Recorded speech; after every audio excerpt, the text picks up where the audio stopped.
changed your views on how things can be done? To sum up, when I first asked you for the key words relating to divorce, basically they were negative, showed anger and hostility. It doesn't have to be like this. With your support and the support of co-parenting, the proposals can be positive and not negative. Would you like to put some input into the words that you've mentioned originally, and to now your thoughts about where we would go with such matters as stress and anger? Well, initially, having heard mediation talk from this lady, it strikes me that would be the very best first step if both parties could go to a mediation, if they could be encouraged by whoever, to go to mediation and talk over their problems before it becomes insurmountable almost. Yes, we're trained now to send people, if we can, for mediation to start with. But where does that originate from? Do they go to a solicitor? They will usually come to us. We'll discuss it with them and say, have you tried mediation? You should try mediation, because it's the one thing that may get you off on an even keel and try and resolve matters.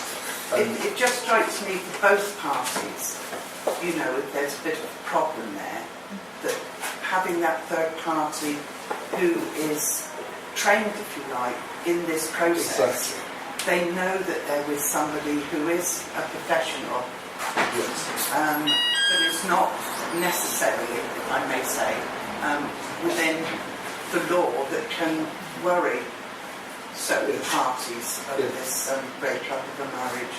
It sort of goes beyond the realm that they've ever had to associate with before. So, yes.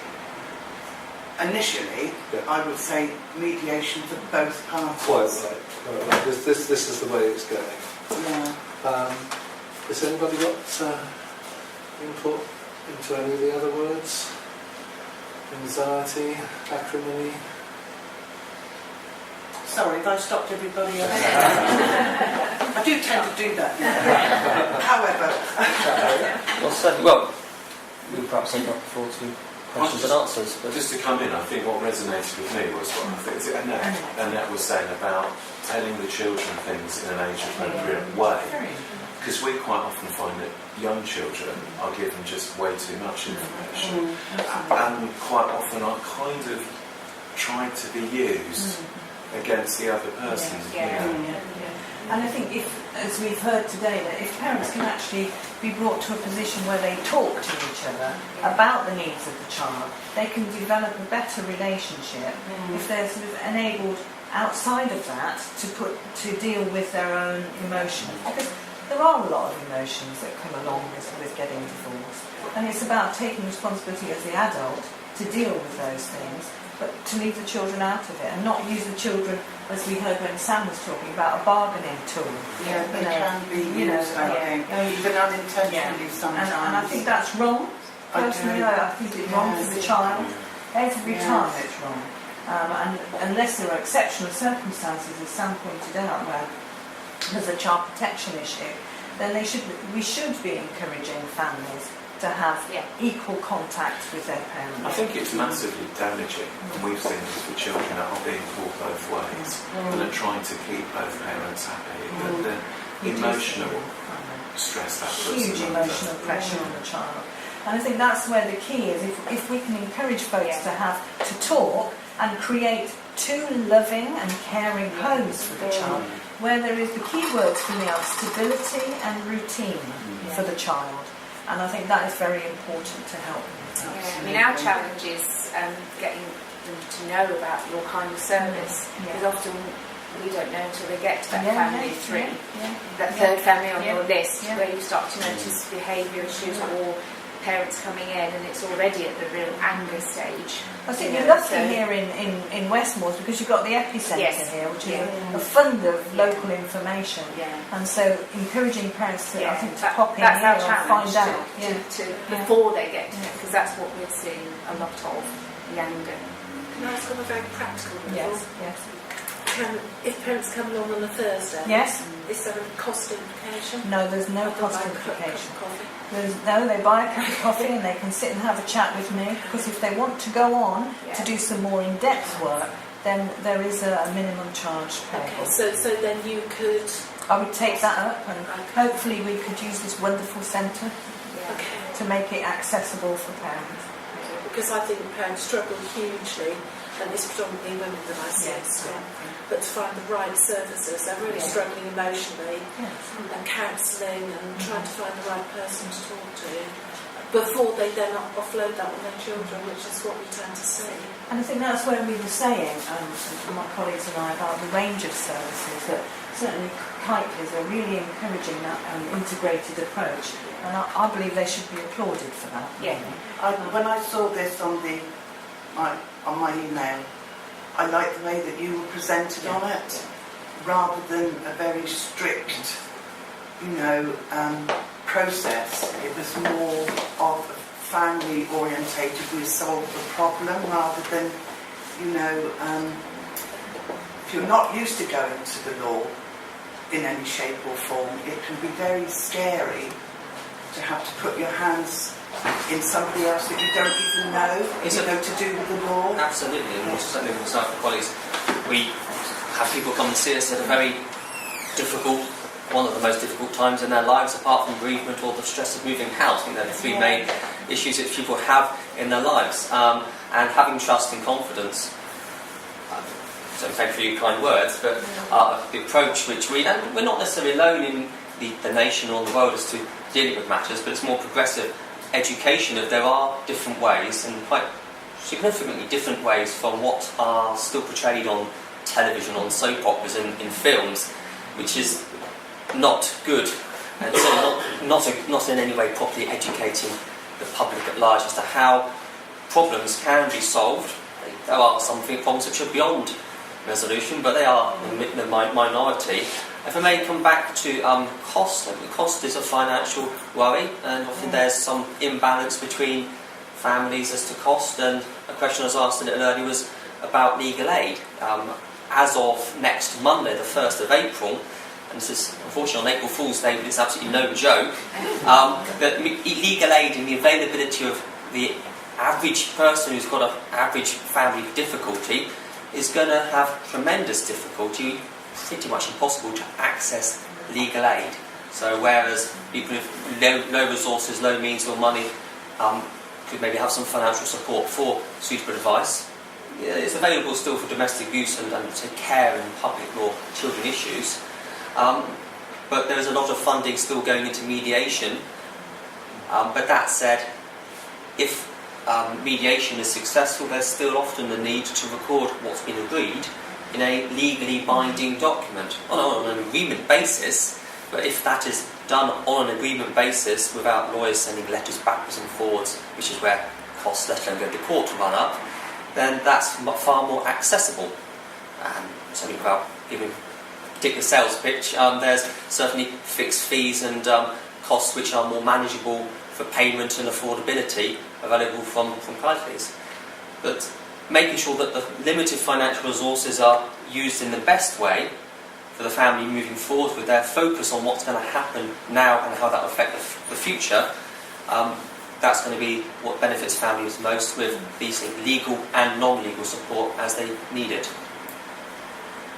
Yes? Colin, can I just ask, let's say someone came to you rather than Annette, would you then get Annette involved in the process automatically, or would it depend on the circumstances?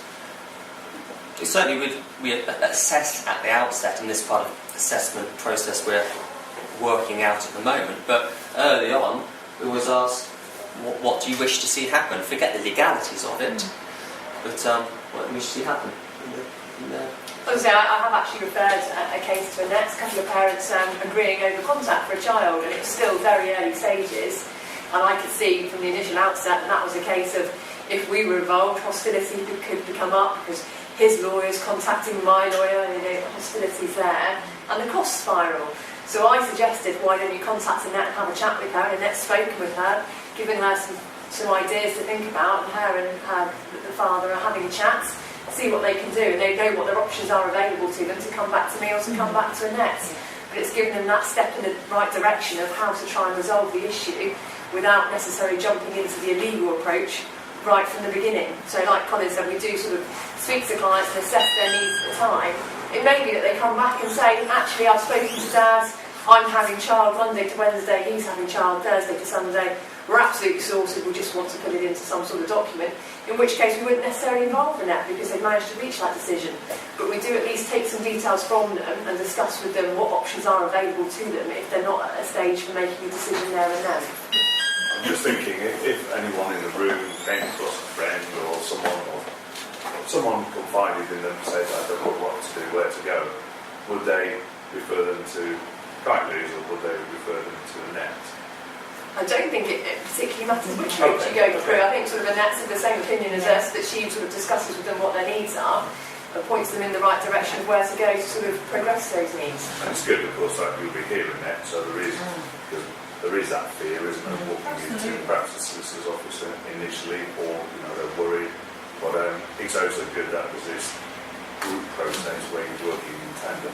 Professionals working with each other needs to be welcome, as long as it's for the best interest of the client. And I think, as Sam said, we worked in a very similar way. Our assessment would be initially looking at what the needs are. It may be that our service isn't the best one for them, and we would look to then signposting them to other services.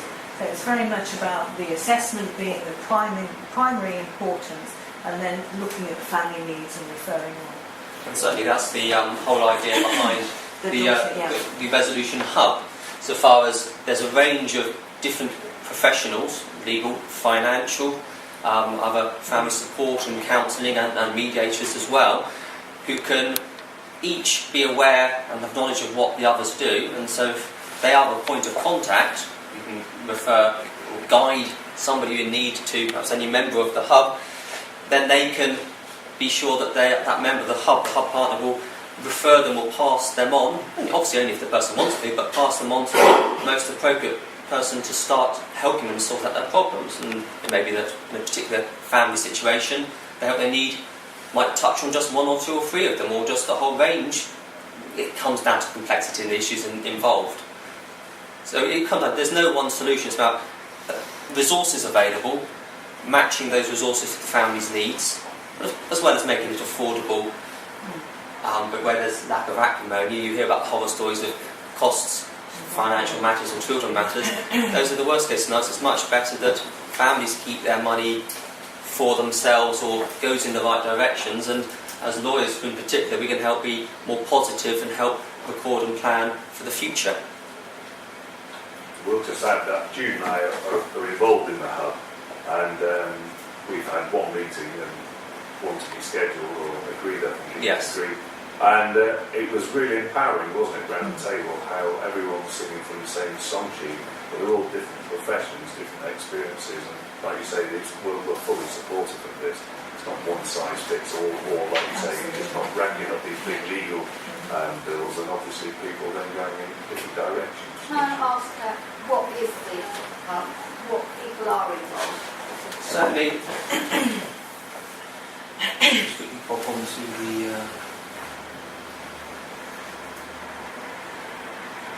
So on the Facebook page, it's the first point of reference we've created. Again, so it's still part of a project.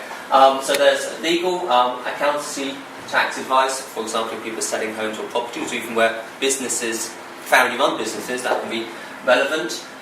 Fiona Sutherland is a divorce coach, organisation for Great Transformations, has some skills very similar to Annette, some slightly different as well. There is Annie Moriarty, and works with other colleagues. These are the main points of contact, but within a family conflict clinic they are specialist experts to some degree, counselling skills as well, to help family, again, communicate, and where there is a conflict, overcome that and involve the children where that's appropriate. Gary Neil, judge at the back of the room here, financial planner. It's a matter of independent advice, helping people plan what's going to happen, albeit separate and apart, and how they're going to most effectively make use of a limited pot of money and resources. Family mediator Gemma Burden is from Lacey's Mediation. That's one of the leading mediation organisations in the Bournemouth Pool, and as well as in Southampton as well. And also they are specially trained in consulting with children. So that means, where it's age appropriate and the children and the parents agree, a trained pair of mediators can meet with the children and feed back that information to the parents, which can be very effective. Parenting coach, obviously Annette Harwood, and Specialist Family Law Barrister Emma Harmon of her local Chambers of Barristers in Bournemouth, who is more used to, as I am traditionally, more used to more litigious approach. But it's a matter of, again, making the legal advice available, but in tandem with the other less contentious, more constructive methods of resolving problems and planning, helping families who are breaking up plan for the future. So those are presently people involved in the team, and it is early days. And we've named it the first one because we hope it's not going to be the only one in Dorset, let alone further afield. And there's based loosely on some ideas in Australia and America, which we're researching into and making contacts there as well, to not reinvent the wheel, but try and make sure we make the best of other people's experiences for the benefit of the families we help. Can I just say one thing, Nata, that I do? But the reason I've come down here is for somebody in my family, and this has been going on for quite some time, but this is the first easy information that I've had that I feel confident that there's information here and people here that can help her. But before that, there's so many different things. You go on the internet and you get this and you get that, and it's so confusing, and you're trying to help a family with not a great deal of knowledge, whereas this came up and it's been so easy.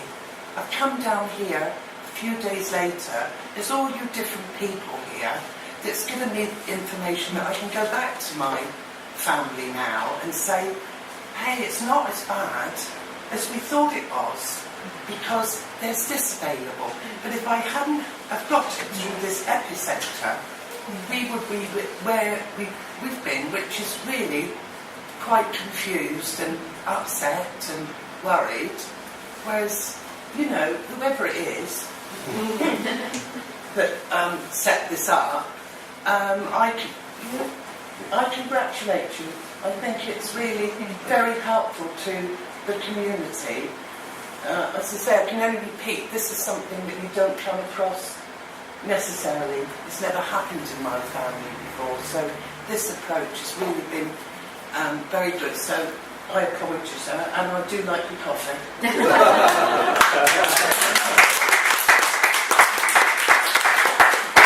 Well, unless there's any other questions, certainly yes. What's the best way, several people from schools here, what's the best way for schools to give the information? So we've listened to the information, we are now in a position where we can pass things on, but we need things to be able to give parents. I think Kiteleys have their own wonderful information, and they've got a great website as well.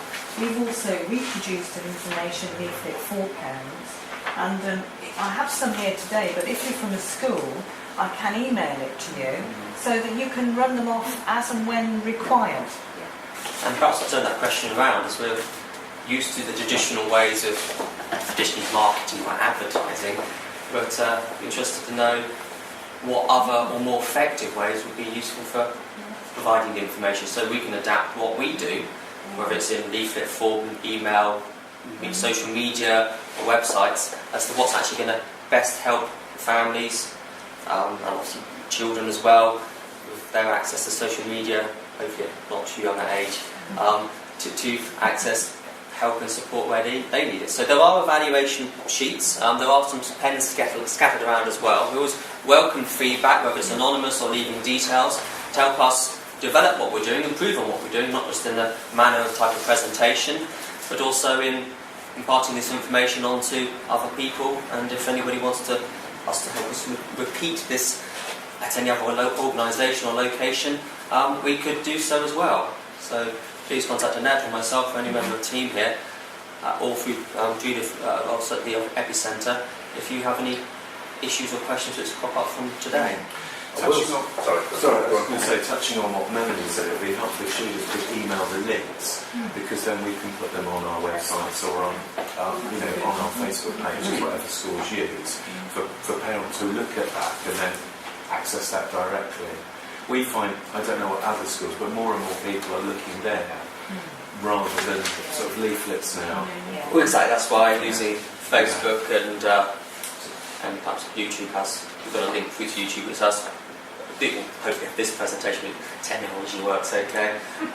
Just to, again, impart the information through as many different ways, because obviously people receive and understand information in different ways as well. I will say Colin is very adept, certainly more so than I am, on social media, and Annette's on Twitter, and if you do have a Twitter account, or even if you just want to follow them, really good information that they post on there and have links to articles or a blog they do.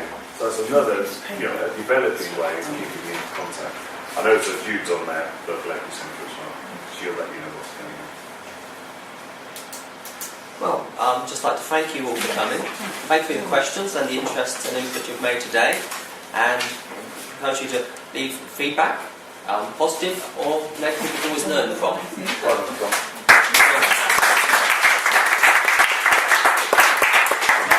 Say that there's Easter eggs here. Lots of lovely, lovely Easter eggs, so don't go home without